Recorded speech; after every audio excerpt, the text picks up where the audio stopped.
ஆயனை எப்படி இருக்கான்? ஏப்பா சிவனாண்டி, உனக்கு கோபம் குறையணும்னு தான் உன்னை ஜெயிலிருந்து கூட்டி கொண்டு போய் கல்யாணம் பண்ணி வச்சான். 2 பிள்ளைகளை பெற்றுக்கிட்ட, மாதம் மாதம் அதில் கூட்டி கொண்டாந்து காமிக்கிறோம். அதுக்கு முகத்தை பார்த்துமா உனக்கு இன்னும் கோபம் குறையல? இந்த இடத்துல நீ இல்லையா, ஐயனை பெற்ற அவங்க அப்பாவா இருந்திருந்தாலும் அவர் இதைத்தாயா செஞ்சிருப்பாரு. அவர் மேல இருக்கிற கோபத்துல தப்பு மேல தப்பா செஞ்சு இப்படி ஜெயிலே இருக்கியாயா? ஐயனை யாரு? நம்ம அத்தை மயன் தானே. அன்னை களவாணிப்பட்ட சம்பந்தம் அத்தனை சனமும் இன்னைக்கு மான மரியாதை பொழைச்சிக்கிட்டு இருக்க. யார நம்பி?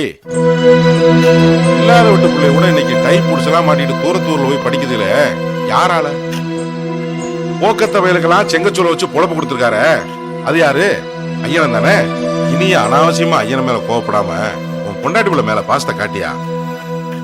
அடுத்த மாசம் விட்டுருவாங்க, வந்துடுறேன். மச்சா எனக்கு தீபாவளி தான். நீ என் பேரன், எத்தனை பேர் பாசம் காட்டினாலும் ரோசம் மட்டும் குறைஞ்சிடக்கூடாதுயா. சரீரம் பூராவும் எப்பவுமே அந்த ஐயனார் நினைப்புதான் உனக்கு இருக்கணும். ஏய் கிளவி, உன்னை எதுக்காக கூட்டியே?